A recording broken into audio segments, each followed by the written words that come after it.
and players smiling. But Michael Jordan is not only the best basketball player, but he's the most exciting basketball player to ever play. Tatum fires away, pumps it in, 51 for Jason Tatum. The Big Three NBA podcast is powered by the Gametime app. Hello, folks. Welcome to another edition of the Big Three NBA podcast. I'm your host, Sherrod Blakely, and I'm joined today by CLNS's own Josue Pavon. What's up, Josue? What's going on, Sherrod? How's the summer treating you, man? Everything good? It's good, man. It's good. I see you enjoying the outdoors, or like you got about to set a bonfire in a minute. Look at you. Someone said, look like I'm camping out here. Yeah, man, my parents' place, enjoying some family time, right by the pool, rocking by the pool. Perfect day for it, too. Not too hot, not too windy. So it's perfect. It's working out. Yeah, when you talk about perfection, a lot of folks around here think, oh, you must be talking about the Celtics because they had the perfect season, winning a championship and all that. Still, yeah, they did. It's been a minute since they won the title, but folks are still in the afterglow. And for those who thought things would slow down, they need look no further than the men's basketball team for Team USA and see not one, not two, but three Boston Celtics part of that, gold medal expectation team. And I want us to look at each of them individually and just kind of go through just what the expectations are, not in terms of the team goal, which is to win a gold medal, but the expectations for each one of them. And you got to start that conversation off with Jason Tatum. Led the Celtics in damn near every statistic that mattered during the regular season, was certainly one of the difference makers for them come playoff time and then bringing home Banner 18. But now that he's with a different team, with a different set of skills, what are your expectations out of Jason Tatum as we kind of really get this Olympic thing off and running? I'm expecting him just to be a force off the bench, to be honest, man. Do a little bit of playmaking, a little, transition defense, stuff that's going to scare opposing teams when you have someone like that coming off the bench. I just don't think this is that type of role where they're like, oh, you got to give us double figures and scoring every single night. You got to be that punch right off the bench.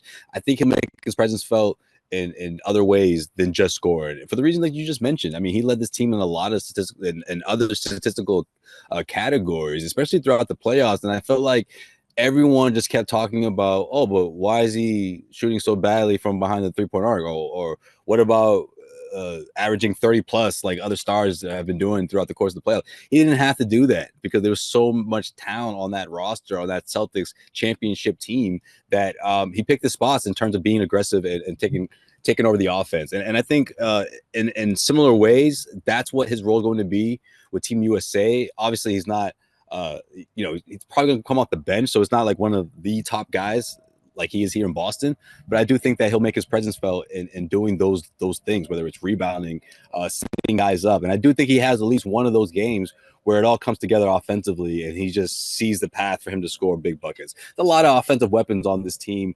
They don't need him to be that guy, but I do think he'll have one of those performances throughout this tournament, maybe throughout the group stage. But I'm looking forward to it, man. I think he's having a really good time. Obviously, I mean, who wouldn't, coming off of winning a championship, being around your peers and all that. And he's not one of the younger guys anymore, right? He's established. He's solidified, with that championship for sure. And I'm sure he feels it when he's practicing with these guys and hanging out with them, his teammates, and out there in front. Yeah, I mean, one of the things about Tatum that I think is interesting is that when you look at this roster from top to bottom, you've got a lot of guys who have spent basically their entire lives in terms of basketball as the best player on the floor. And now you're being asked to integrate your skills and talents to where not only are you not necessarily the best player on the floor, you might not be even good enough or not be viewed valuable enough to where you're going to play significant minutes or you're going to play a major role. Tatum is a guy that, when you look at it relative to the rest of the team, he's certainly going to play, but he's not going to play what we like to call Jason Tatum minutes, where you're out there all the time. And I'm not even sure if he's going to play, top tier Olympic player minutes based upon how they're built. How do you think, just from a mental adjustment standpoint, that's going to be for Tatum, where maybe the role that you have is going to be smaller than any role you've ever had on any team? I think if you're Tatum, man, you're eager to sign up for that, because you know what you're capable of, right? Like I said, in terms of having one of those games or maybe a couple of those games where it all just comes together, but without having the pressure to put together those performances, So I think it's ideal if you're Tatum. You don't have to be one of those top guys. I don't think it's one of those situations where he feels like, oh, okay, man, this is my squad now, or I got to be one of those top guys. Like, no, I mean, there's guys that came before him. And I think that's what makes all of this experience that much more special, playing with LeBron James, Kevin Durant, Steph Curry. I mean, guys who won championships, years before what he just did last month, but also the experience that comes with that. So I do think there's somewhat of that passing the torch for this Olympic team, and that guys have to step up. And there's also that younger group that's led by like the Anthony Edwards of the league or whatever. But then you also have those guys like Anthony Davis, right? Who's sort of somewhere in the middle, like obviously he's older than Tatum, but not one of like the OGs. I feel like he's been such a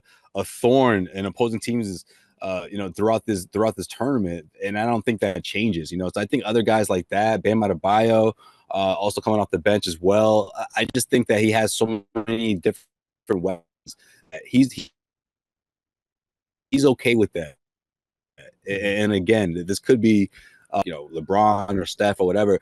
And I think when he's a bit older, and he'll feel like he's one of the main guys. That's when you'll start seeing, I think, Tatum being one of the best scoring players on this Team USA roster. But right now, he's cool, man. He's having a really good time, and the talent, the balance between the older guys and the younger ones coming up, man, it's remarkable. It's really impressive, I think, with the way this team's been put together. Yeah, and I think, when you think ahead to, the Olympics in 2028 in LA, Tatum likely to be on that team and likely to be more in a Kevin Durant type role, where you're going to look to be Right. a really good scorer on a team that's full of a lot of really good scorers. And while Jason's role on this particular Olympic team may be a little bit unsettled, I think we got a pretty good feel for what they expect from Drew Holiday. He is Drew's conditioning, to me, is kind of insane when you think about, the way that he has basically been playing basketball nonstop for a number of years Yeah. now. What do you see Drew being able to, or being needed to do, or being called upon to do with this Team USA squad that may be a little bit different, or it could be more of the same from what we see from Drew? More of the same, I feel like, in the sense of just being that force on defense as well, but also being a playmaker. I think that's a big part of what they need him to do on this team. So I think his role is almost the exact same if you think about it, right, Sherrod? Like, he's not being asked to be a top scorer, but he's also being he's the anchor of that defense, especially in the backcourt. And I feel like the experience and the championships, as I said, plural now, championships, like, this guy is a competitor, man. And like you said, this energy that he's going on right now, man, like, whether it's the chip on his shoulder he had from leaving Milwaukee, or just the ride of what he was for the Celtics team. I think he's just found this like groove where he's playing damn near flawless basketball, if you ask me. From an individual standpoint, if you really look at what he's been doing, it's impressive, man. And I think his role with the Celtics, or with Team USA rather, it really does mirror what he just did for Boston and winning that title. So I can't wait to see that. When these things really do matter. No more exhibition games, on that big stage, still crushing it. Drew Holiday, I think we could probably make a case. He's probably the most important one, right? Out of those three Celtics players, at least for this Team USA, this run, I would say he's the most important for sure. Yeah, I mean, and that's really one of the things it comes down to when you talk about guys and the roles that they play. And it's not so much about talent and skills as much as it is about just the role that you're expected to play, and do you have the capability to do that? You look at this Celtics team, and Drew Holiday was kind of a guy on a back burner that, you had Tatum and Brown kind of leading the charge. Derrick White is doing anything and everything, pinning guards, shots on the glass. Porzingis is stretching the floor. And then Drew just kind of come in there. I'm gonna play a little D. I'm gonna knock down a shot or two, and then we get to the playoffs, and then you get like playoff Drew, who's kind of nice, Yeah, and that's it a just seems real that he's thing. one of those guys that seems to Yeah. have figured out whatever role that he is needing to play for the team to be successful. Playoff Drew. Yeah, he just reach into his bag and pull whatever that is out because he's shown the ability to do that. And just kind of pivoting from Drew a little bit, Derrick For White real. seems to be very Yeah. similar in that regard. Mhm. Definitely. And I'm just so happy that he had his name called. And I know people had the whole thing with Jalen and all that stuff, man. I think for the role that this team is looking for, he checks all those boxes.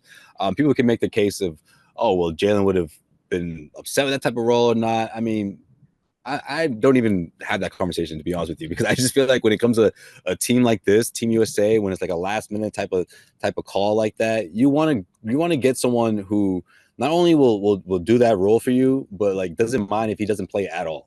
And again, I'm not trying to say like Jalen would have been pissed if he doesn't play at all, but it would be kind of awkward, right, Sherrod? Like if you would have Finals MVP just sitting there on the bench for most of the time, and like let's be honest, there's not a whole lot of minutes to go around. And again, for this particular role, I think Derrick White is the exact kind of guy you want, because of what he can do. Like you mentioned, the playmaking, the defense as well. But also he can give you some points. You can't leave him open. And I think a lot of people who are just watching the NBA Finals, they know that. So I'm really excited for him. Not only does he get the contract extension, along with those guys as well, but they have that experience. That phone call last minute, man, must have been incredible, man. So I'm really happy for Derrick White for sure. But yeah, you're right, man. It's very, very similar role. And man, if you're Derrick White, man, you're just absorbing all of this knowledge and experience and taking it all in, and while you're going into your prime years, it's incredible. I can't wait to see what Derrick White looks like, especially after this, going into another season with the Celtics, and just having that security, knowing he's going to be here for a bit, and being rewarded for that, obviously with the hefty pay raise. But at the end of the day, let's face it, Sherrod, that's a bargain if you look at across the league and the type of money he could have earned in the open market. But he's a Celtic, man. He likes what's going on here. He wants to keep this thing going, and the Celtics want him to be a big part of that as well. So it makes a whole lot of sense from both sides. Yeah, and people I don't think really have a full appreciation of what winning a championship means, not only to the players, but also to the organization, the fan base, all that. When you start leaving like several millions and millions of dollars on the table, not because you're necessarily fearful that you're going to go to a bad situation, but because the situation you're in currently is as good as you can imagine it being. I mean, for Derek White, for Sam Hauser, for all the guys that got paid, it's like I'm competing for a championship. I have a prominent role in that team that's competing for a championship, and they're going to pay me a lot of money to do that. Now, granted, I can get a few extra coins, playing elsewhere, but do I really want to play in Atlanta? Do I really want to, as our boy Tatum said, have Tuesdays in Charlotte? No, I don't want to be that guy. I don't want to be that guy. I want to be playing into deep May and early June and maybe mid Right. June playing for championships. And if I got a chance to make good money and have a chance to compete at a high level, why would I not take advantage of that? And the other cool thing about Derek, and I think about this with him and Sam Hauser, is that those are two guys that figure into the Celtics regular rotation. But you look at the journeys that they've taken to get here. Sam undrafted, Derek, literally the last player taken in the first round. And if you go back even further, the fact that this is a kid that did not have a single Division I basketball scholarship offer when he's coming out of high school. I mean, Crazy, man. there are schools that are thinking like, damn, we recruited him, but we didn't really think he was going to be all that. Right. And now you're looking at him, he's a damn Olympian. Junior colleges, all that stuff, man. It's a hell of a path. Yeah, for sure. And then now he's going to be Olympian. Yeah, it's incredible, man. And also, I thought you were going to mention this, but I'm glad you mentioned that as well, because I was just going to say, like, how humble this guy is, man. Let me just tell you real quick. I remember we was out in Indianapolis for the Eastern Conference Finals. I just recorded a podcast with Max. We want to do it, on remote. I mean, what do you call it, on location or whatever? Not at the arena, but somewhere like right in downtown. So we wrap up everything. I say bye to him, Ahmed, our producer or whatever. Say, come meet up with me later. I go grab a bite to eat down at the Yard House. And who's there chilling like a like a casual person, like he wasn't one win away from going to the NBA Finals. Derrick White and his boy, like I just thought that was super cool because obviously like the Yard House is cool, but you know, I mean, this dude could dine in some establishment when they got the white tablecloth, you know, some of those steakhouses that people be talking about in Indianapolis. But like, he just strikes me as the type of guy that he just wants to watch the game. There was I think the Mavericks were actually playing, believe it or not. He just wanted to watch the game with his boy, you know, and I thought that was super cool of him. And it's funny when I told Max that story, he goes, "Man, Derrick just be going wherever, man. That dude, it's almost as if Max was disappointed." And I'm like, "No, Max, that's cool, man. Like we could have." He's like, "Yeah, that is pretty cool." And he was like, "I should have went with you. We could do the episode there." I'm like, "Damn." I wasn't even thinking like that, Max. But yeah, I mean, look, I just think that it speaks to who he is, man. And you know, I don't think that changes, you know, with this new contract. It really wouldn't surprise me if this dude pulls up to another Yard House or something like that in the near future, because that's just who he is, man. He doesn't need all that fancy the fancy environment or to splurge. He doesn't strike me as that type of player, that type of person. So yeah, man, big shout out to Derrick White. He deserved the raise, and yeah, I thought that was pretty cool when I ran into him, you know, outside of work down in downtown Indianapolis. No, it speaks to just the way he was brought up. It speaks to the kind of journey he's had to take to get here. And I think it speaks really heavily to that because, you know, he hasn't had the luxury of, you know, having boxes and boxes of sneakers from shoe company XYZ waiting for him. Right. Or, you know, having, you know, go to the mailbox and you've got Kentucky, Syracuse, you know, all these different schools across the country just wanting to holler at you, trying to get you to visit their campus. For you to open up your home for them to come in and make their pitch. He didn't have all that. I mean, this is a dude that had to, you know, when he first got his first real NBA paycheck, what did he do? He paid off student loans. That is such a real world thing to do. That's When you right. get your I first forgot about job and you that. got a little extra bread, what you gonna do? You're Yeah. gonna pay off some of your debt. No, That to feels me, good. yeah, and to me, when you look at this Olympic team, you need guys who kind of understand. Look, I'm just here to help in whatever role that y'all need me to help. One of the things I've pointed to with this Olympic team and made the kind of the Derrick White comparison is I've likened what he is to this team to what Tayshaun Prince was when he was an Olympian. Tayshaun was not the best shooter. He wasn't the best defender. He wasn't the best passer. But when you look at those specific abilities, and then you look at the fact that he was willing to, frankly, play at a high level in whatever one of those phases you needed him to play and had the ability to do so, that is what you need. You need someone who, like, for example, when they play South Sudan and they did not look very good, Derrick White comes in there and gets like 5 dimes. I think he had like Yeah, 1 or 2 points bro. and had like five. They needed someone to keep the ball moving. They needed a facilitator. He was able to fill that void. That is what this team USA is going to need. Because look, I expect the average margin of victory when they win the gold medal, because I do expect them to win the gold, is going to be fairly large. But there's going to be Mhm. 1 or 2 games that they're going to play where, for whatever reason, they just ain't going to have it. And they're going to need somebody who isn't on the top tier of the scouting report to step in and give them a little something that they absolutely got to have in that moment. And I believe it'll be Derrick White. I believe there will be at least one game that they're going to win in their route to the gold medal, that when you go down and you start looking at the receipts as to how they got this W, you're going to stop at Derrick White and be like, damn, he did this, he did that. That led to this run. That led to them coming back from this deficit, or that led to them being able to withstand this run. Yeah, he kind of got them this W tonight. Mhm. That, to me, is his value to this team. That in case of an emergency, we can crack this guy out there, put him out there, and we won't lose a beat. We'll find a way to win. Right. And you know the effort's going to be at a 100%, man. Like that's just who he is. Yeah, for sure, man. I mean, we told you, everyone watching, about his background, how he came up. I don't think an NBA championship changes that. I think it just you see more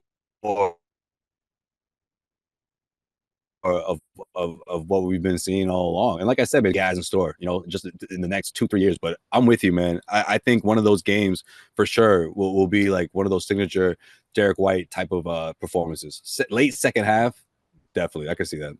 Yeah, yeah. And in addition to being part of the Celtics and part of the Olympic team, he's also part of what I like call the get paid crew. The bench, they're the stay ready crew, but Derek is part of that get paid crew. And that They is, all you got know, it bags.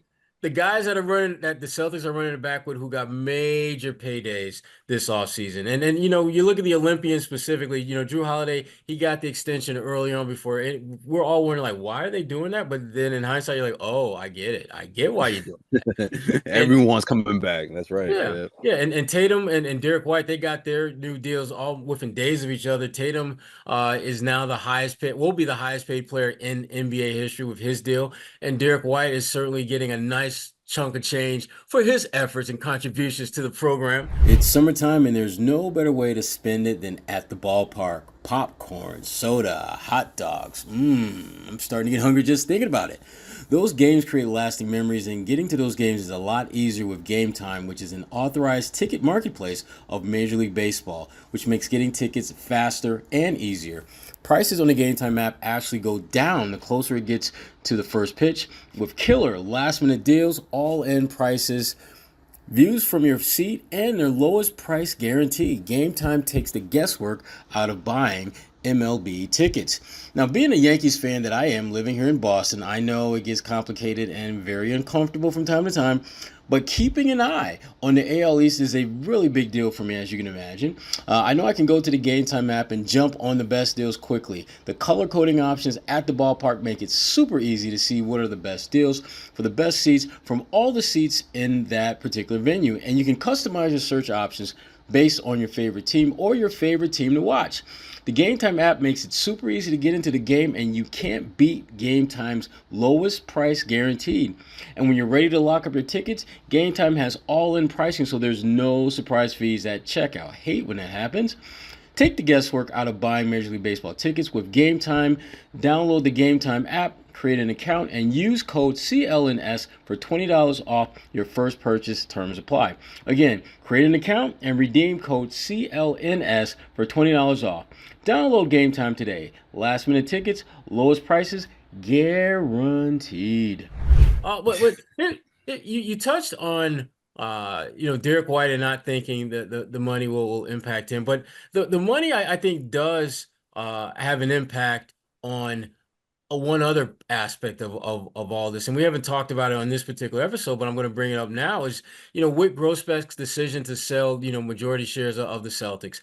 This is a lot of money that you are shelling out, and to me, I love the idea. I'm going to sell this team to someone who's going to pick up all this debt that we're racking up now. I'm going to get my check. They're going to be paying for it. I mean, to me, it's like going to a restaurant, having a great meal, and then you look over to your neighbor and say, "Hey, you got this? Okay, cool. I'll see you in the round." Appreciate you, man. Yeah, I appreciate you. And I'm not mad at him, because the one thing what he said from the beginning, and he kept his word about this, and that is, I am going to not be afraid to spend when necessary to build a champion. And you look at the moves that they made. I mean, bringing in Drew Holiday, get Porzingis. They could have easily gone a cheaper, more financially fiscal route, but they decided to bring in with the best that money could buy. And the result was an NBA title. And looking at all the potential players that they could have parted with, and looking at the potential players they might have been able to bring in, it didn't make a whole lot of sense to break up the band. And so I guess my question to you, Josue, is how much of a factor do you think it will be for potential suitors for the Celtics to look at the talent, be like, ooh, and then look at the price tag, ooh, and realize that, damn, it might be a minute before we make a profit unless we start breaking off some pieces sooner rather than later. How much of a factor do you think the payroll and the taxes that they're going to be paying because of that payroll is going to impact the potential sale of this team? I think it plays a big part in whoever comes in here, and has to sort of figure out, or at least make those really, really hard decisions, right? I mean, you can't keep these guys together, for 5-6+ years, because that's going to get really, really expensive. And I think if you're able to put together another championship run, then that's humongous in the sense of like, okay, we can sort of start making our changes or whatever. But at the same time, that, man, we're one more away from completing a dynasty. So I think that's the part that you can really get someone to say, okay, man, I want to be a part of that. I want to be a part of getting 2 more championships before making those hard decisions. And I think the next couple of years really sets these guys up for that, this team, because you don't have to worry about what's going to happen next summer, or you have to go get another guy. Like, everything is already set up. I just think it's a matter of picking up the clues, you know what I mean? As to, okay, well, maybe that's a guy who will have to try to move down the road, or this is a guy who we have signed now, but could be a trade piece later, someone like Sam Hauser. I mean, you have potential replacements coming up. So let's say in a couple of years, you can kind of start there. Or what happens with Kristaps? How is he going to look coming back from his injury? But it's a really good situation to be in, because you look across the NBA, and I don't see any other franchise that's in the same lane as the Celtics. And I'm not just talking about talent. I'm talking about just the overall picture, in the sense of what you're able to do to improve this team, or what you're going to have to do to catch up. A lot of teams would love to be in this type of situation. Yeah, the build, it's up there, but you have this two to 3 year window where you're in really good shape to compete. And I think a lot of teams out there are going to be hit hard with these restrictions, with the second apron, with the fact that, you can't just go out and try to buy a free agent to come play, or you can't just go out and just buy a team or super team, quote unquote, right? Like you used to. You have to be creative. You have to really hit on the draft pick. You have to try to make sure that certain players pan out. So I think the Celtics are because of that, because of the way this thing is set up, and a lot of that has to go to Brad Stevens, right? You ask me, man, my dude is still undefeated since he's taken on this new role. He's a big part of that, and it makes things a whole lot easier. But obviously, in the next 2 or 3 years, like I don't see that seat vacant for longer than a year or two, because I think that's when you have to get that buyer in, because no one wants to just walk into a mess, right? Or walk into having to make these humongous decisions, knowing that how it plays out could put you in a tough spot for a couple of years or whatever, right? No one wants to be in that spot. Where you want to be is in a spot where you're able to thoroughly evaluate what this team is looking like, so you start to figure out which players could you potentially want to move, or which players do you think could benefit, from a type of a particular trade that comes across your table, So I think it's a tough spot to be in, because you have to make those hard decisions. But I think if you're in this business, what more do you want going into a team like the Celtics, who are obviously a championship team right now, but have more potential to win multiple championships? And you can't say that about pretty much any other NBA team right now. They're all just trying to catch up to the Celtics. So this year is definitely big. Yeah, and those other teams that you alluded to, they all have concerns within their roster that make you a little bit leery of going all in on them as being on the same level as the Celtics, whether it's young guys who are coming up on the end of their rookie deals, how much are you going to pay them, or teams Right. with established veterans who have had injury issues in the past, how much can you count on them? And I'm thinking specifically about the Sixers getting Paul George, great talent when he's healthy, but there's an element of concern certainly for them that he may not necessarily be at the top of his game physically when they absolutely need him to be there. But the other thing too, just kind of getting back to the Celtics, that has to be taken into account is that they're now in a position where basically everyone in the rotation, not only do you have a salary that's a little bit more closer to what their worth is in a broad sense, but you also have a lot of tradable assets now, more than you had before. I mean, if you wanted, if you feel that, let's say Baylor Shireman just really comes on strong and is showing the ability to be, shoot similar to Sam, but maybe not as good, but is a better playmaker, maybe a better defender. You might want to move Sam. And knowing that Sam's making $11.5 million, you could probably find you some decent talent for $11.5 million. If Porzingis and that injury become problematic, you might find a team that's willing to take that $30 million hit. He signed a 2 year, $60 million extension. You might find a team willing to take that hit and give you some assets in return, maybe some draft picks, so that you can build that the younger portion of your rotation up, and do so again without significantly impacting your roster. So the Celtics, by signing so many guys to these, mid-sized to large contracts, they've created potential trade chips that if they get to the point where the new owner says, look, fellas, Brad, we love you. We love what you're doing. We absolutely love what you're doing with the team. But we got to make some money. We gotta get paid. I mean, we spent a lot of Yeah, money on this team, and this is year two.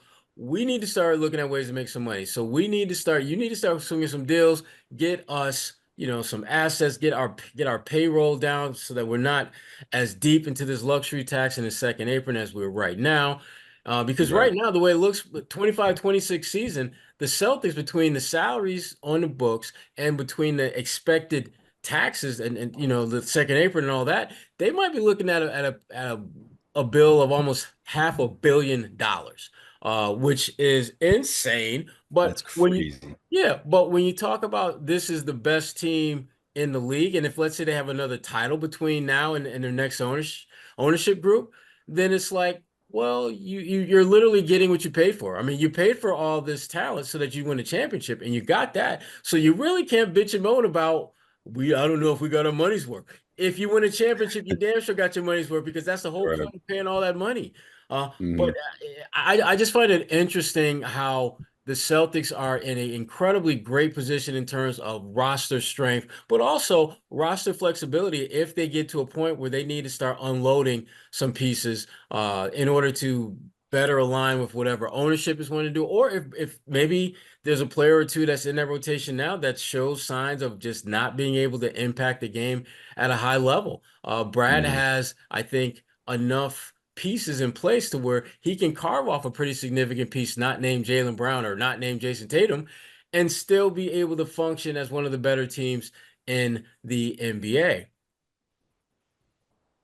Now, one of the things, Josue, I wanted to talk to you about before we get out of Yeah. here is the Celtics have obviously made the No, no, decision no question. what's that?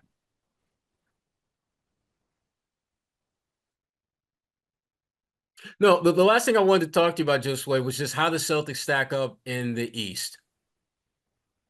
And who's the threat? Like who's the team or Okay. teams that you worry about could knock the Celtics off the top perch? East or West, don't matter. East or West don't matter. I'll give you two for one for each conference. One for the East, New York. I think they're the only team in terms of depth. They're on par with the Celtics in the sense of the depth. I don't know top tier talent. I think that's where the Celtics had the edge.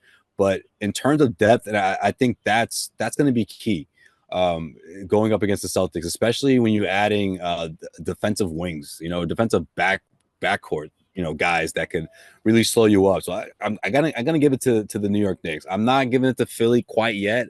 I think they lack some of that depth. I know they're top heavy, clearly with adding Paul George and adding I say adding Maxey because you've seen this dude lately. He's been in the gym like crazy. So another All-Star year certainly on the horizon for sure. But I'm still giving the edge to New York. I'm giving the edge to depth and what them building off of what happened last year. In terms of the Western Conference, man, I'm going OKC. I think the Thunder are the biggest threat for the Celtics. Their size, I think, puts them there. I put them over Minnesota this year. If I'm being honest, man, with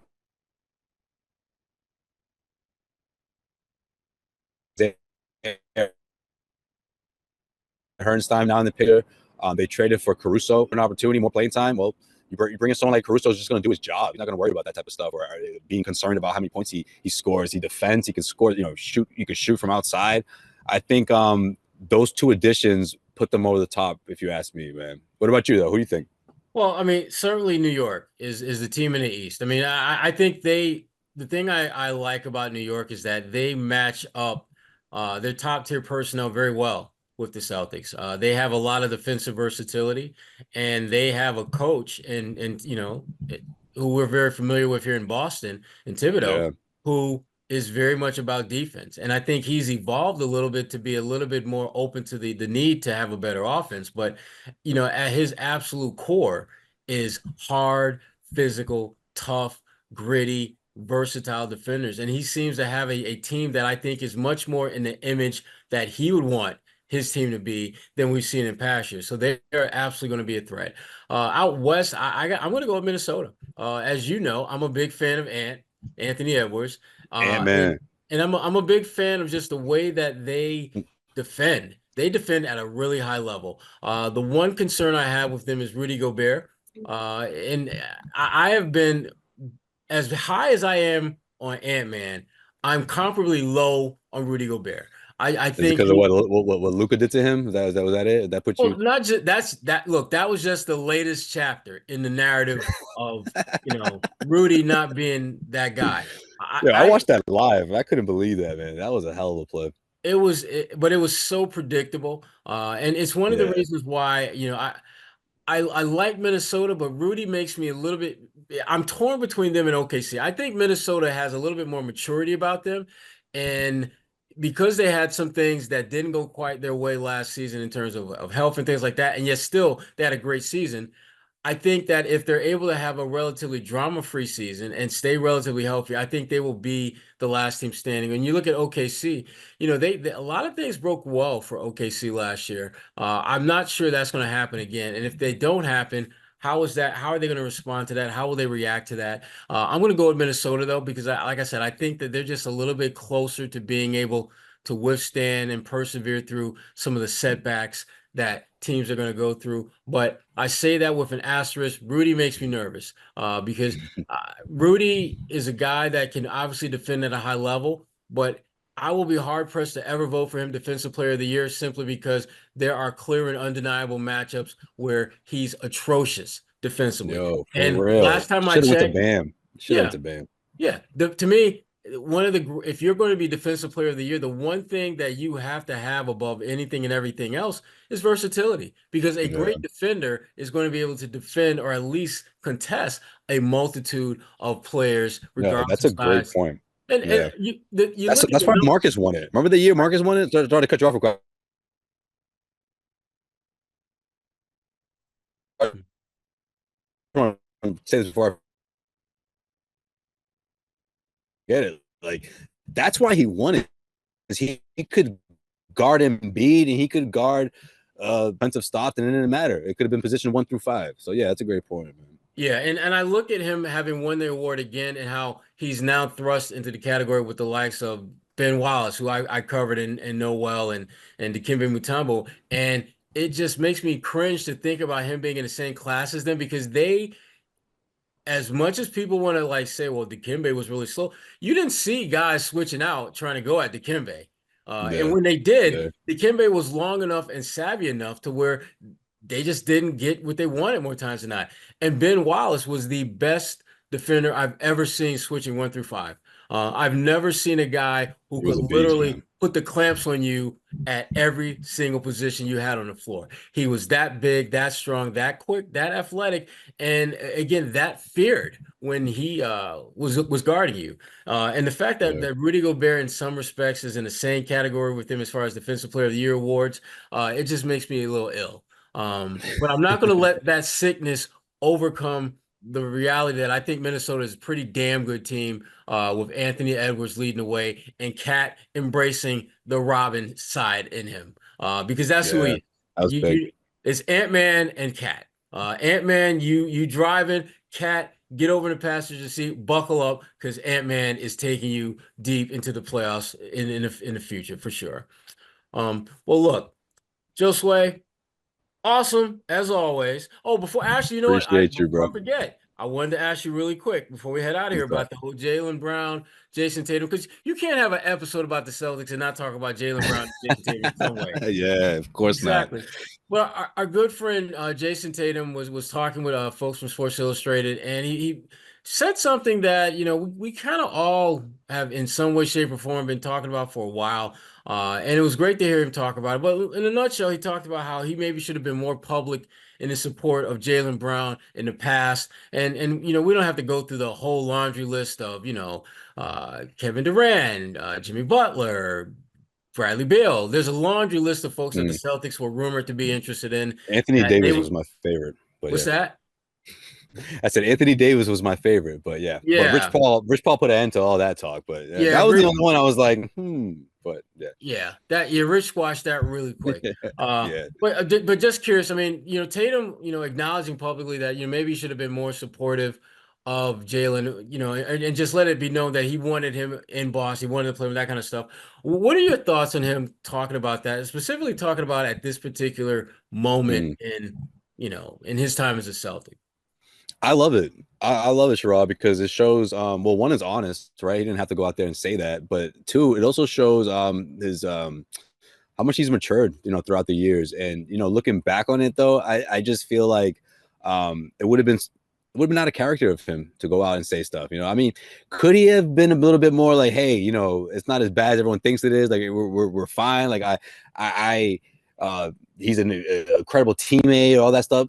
Yeah, sure. But I also just feel like that's just not who he is or who he was, especially when everyone was just questioning their leadership, whether we're talking about post Kemba Walker or whatever, or when we're talking about when Al came back, and everyone's, or those years where it was like, okay, it's either now or never, and I feel like him to open up the way he did is great.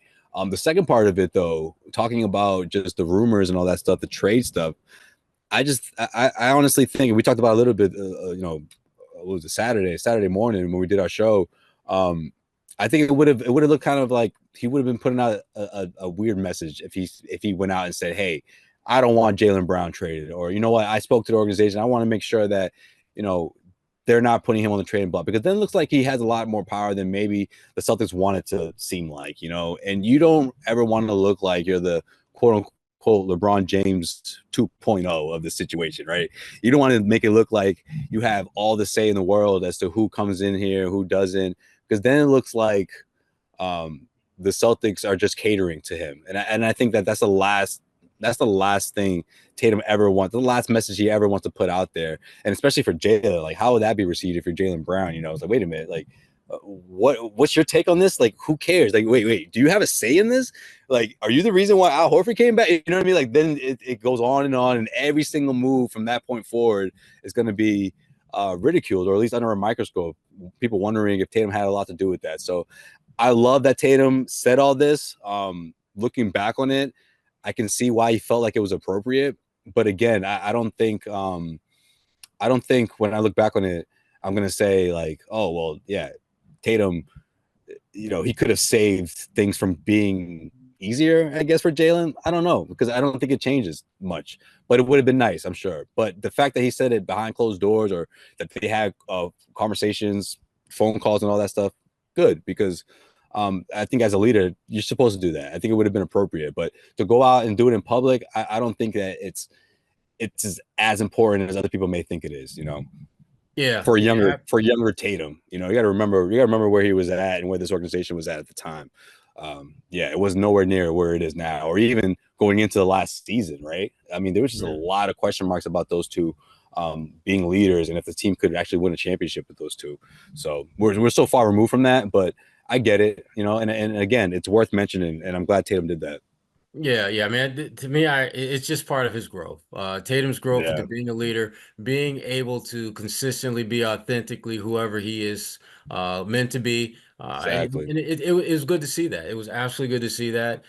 Will not make the difference in terms of winning or losing a championship, but it does, I think, clear up in the minds for a lot of fans and a lot of supporters that have been wondering, like, why isn't he more vocal and outspoken Mm-hmm. supporting Jalen? And he gave us some insight into that. And that's really, in this day and age, is not something that's a given when it comes to professional athletes. So good for So Tatum. true. Good for Tatum. Yeah, And, man.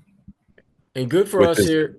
What's with that? the, with his great Gatsby pose. I like it, man. I like this. He's doing this on purpose, Rod. I don't know. People are like giving him crap. I think it's funny. Whether Yeah. it's quoting other people that came before him in moments of celebration, or the cover of a magazine looking very similar to Leonardo DiCaprio in The Great Gatsby. I love it. Hey, do your thing, champ. You celebrate the way you think is appropriate, man. Well, I'm here for it. When you win a championship, you can do that. You, Exactly. you do that. That's it to me. That's the flex. That's the flex you've earned. You've earned the right to flex in that regard. So Uh, true. so, well, listen, that brings us to the end of this episode of the Big Three NBA podcast. I want to thank Josue Pavon for checking in and hanging out with Appreciate us. you, bro.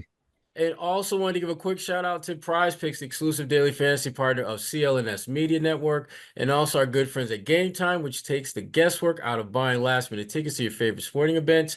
The way the Red Sox are playing, that ticket price is probably going to be rising, so Gametime is exactly what you need in your life right now. And again, it takes the guesswork out of buying last-minute tickets to your favorite sporting events. Just download the Gametime app, create an account, and use code CLNS for $20 off your first purchase. Terms apply. That's download the app, create an account, use code CLNS, and get $20 off your first purchase. Terms apply. For Josue Pavon, this is Sherrod Blakely with the Big 3 NBA Podcast. We are out of here. Peace. See ya.